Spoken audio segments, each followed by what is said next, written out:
मेरा नाम डॉक्टर अभिषेक पल्लव है। मैं 2013 बैच आईपीएस अधिकारी हूं और अभी दुर्ग में पुलिस अधीक्षक के रूप में पदस्थ हूं। कुछ दिनों पहले दुर्ग में 8 चोर पकड़ाए।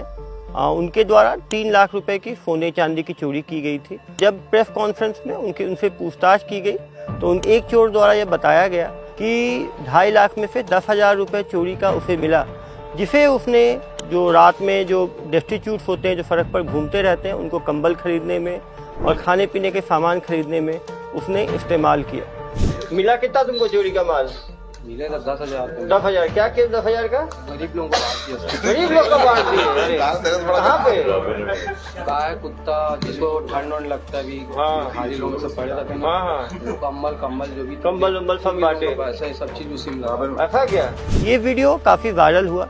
टोटल 2.5 से 3 लाख की चोरी हुई थी, जिसमें 1.5 लाख रुपए रिकवर हुए, वो वापस कर दिया गया। जो 1 लाख रुपए इसने खर्च कर दिए वो वापस करना संभव नहीं था, उसके लिए लीगल प्रोसेस चल रहा है। दुर्ग पुलिस द्वारा जितने भी जो लोग पकड़ाते हैं गैर कानूनी कार्यों में, उनको मीडिया के सामने प्रेस कॉन्फ्रेंस किया जाता है। इससे एक फायदा तो ये होता है कि ट्रांसपेरेंसी रहती है, क्या इन्होंने कार्रवाई की, और दूसरा जो कानून तोड़ने वाले लोग हैं उनका भी वर्जन समझ में आता है कि वो क्राइम क्यों किए, क्राइम के पैसे से उन्होंने क्या किया, वो आगे क्या करना चाहते हैं। कहीं ना कहीं देखा गया है कि एक ही क्रिमिनल बार बार एक क्राइम करता है, बार बार पकड़ाते हैं, बार बार जेल जाते हैं। कहीं ना कहीं हमें क्रिमिनल को भी समझने की आवश्यकता है और उनको रिफॉर्म करने की आवश्यकता है। और काफ़ी बार जब वो जनता के सामने आकर वो अपनी बात रखते हैं तो काफ़ी सारे जो इंसाइट्स हैं क्राइम के बारे में, उसकी हमें जानकारी मिलती है।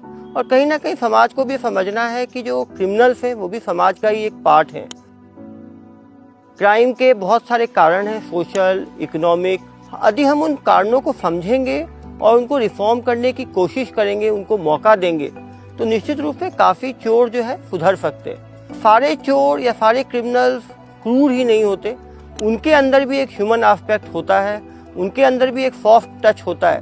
यदि उसको हम आगे निकालें और उनको हम उनके रिहेबिलिटेट करने की कोशिश करें तो निश्चित रूप से क्राइम को ख़त्म करने में काफ़ी अग्रसर हो सकते हैं। इसीलिए चोरों से भी उनके बारे में जानना, उनको मीडिया से रूबरू कराना एक नई सोच है पुलिसिंग में। एक नया जो इंट्रोगेशन का जो पहले एक हार्ड पुलिसिंग का जो होता था मार पीट करके, उससे कहीं ना कहीं हट के सॉफ्ट इंट्रोगेशन जो है दुर्ग पुलिस द्वारा इंट्रोड्यूस किया गया है और जनता द्वारा इस सॉफ्ट इंट्रोगेशन को काफ़ी लाइक किया गया। ये आकर वो अपनी बात रखते हैं तो काफ़ी सारे जो इंसाइट्स हैं क्राइम के बारे में, उसकी हमें जानकारी मिलती है।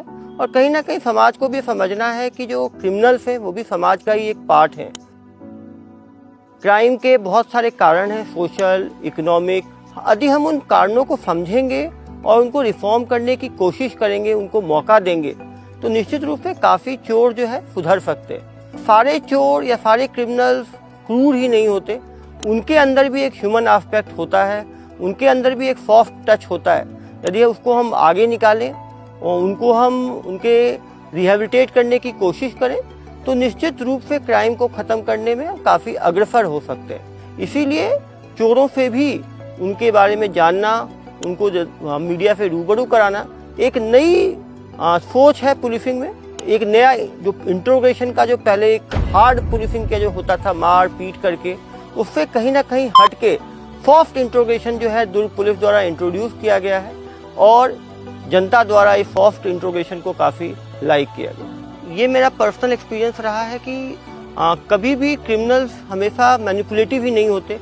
हमें उनको हमेशा सच मानना चाहिए जब तक हमारे पास एविडेंस अदरवाइज ना हो। जब इसने ऐसा कहा तो काफ़ी मीडिया बंधुओं ने जाके पता भी किया, तो इसकी पुष्टि भी हुई कि उसके द्वारा जो है ये कंबल बांटे गए। और निश्चित रूप से क्रिमिनल्स भी एक इंसान होते हैं, उनके अंदर भी इंसानियत होती है। सभी को हम एक तराजू से नहीं तौल सकते। काफ़ी लोग काफ़ी कारणों से क्राइम में जाते हैं, तो निश्चित रूप से भरोसा होना चाहिए। और मैं तो हमेशा जनता पे हमेशा भरोसा करता हूं जब तक मेरे पास कोई दूसरा एविडेंस ना आ जाए, और जनता भी इस पे भरोसा करती है। यही कारण है कि करोड़ों लोगों ने इसको इंस्टाग्राम पे और यूट्यूब पे देखा और निश्चित रूप से जिस मासूमियत के साथ उसने बताया, वो खुद ही उसके अंदर से जो सच निकल रही थी, ऐसा प्रतीत हो रहा था। काफ़ी सारे मेरे स्कूल के फ्रेंड्स, कॉलेज के फ्रेंड्स, रिलेटिव्स, सबसे जो यहाँ जो फ्रेंड्स हैं उनसे ये व्हाट्सएप के माध्यम से ये वीडियो आया, काफ़ी लोगों ने कॉन्ग्रेचुलेट किया कि दोनों पक्ष से। कुछ लोगों ने ये भी कहा कि यदि हम चोर को मीडिया में इस तरह से दिखाएंगे तो पुलिस का डर जो है वो क्रिमिनल्स में कम होगा। एक पक्ष ये भी था। दूसरा पक्ष ये था कि लोगों ने अप्रिशिएट किया कि नहीं, जो उसने चोरी की उसकी न्यायालय उसको सजा देगी। उसकी बात जान के लोगों को काफ़ी अच्छा लगा। दोनों पक्ष हो सकते हैं, लेकिन मेरा हमेशा मानना है कि पुलिस को जज नहीं बनना चाहिए। पुलिस को जो क्राइम किया गया है उसके लिए माननीय न्यायालय में पेश करना चाहिए, और जुडिशरी जो है वो इंडिपेंडेंट है उसकी, और हर आदमी को रिपेंट करने का अधिकार है, हर आदमी को सुधरने का, रिफॉर्म होने का अधिकार है।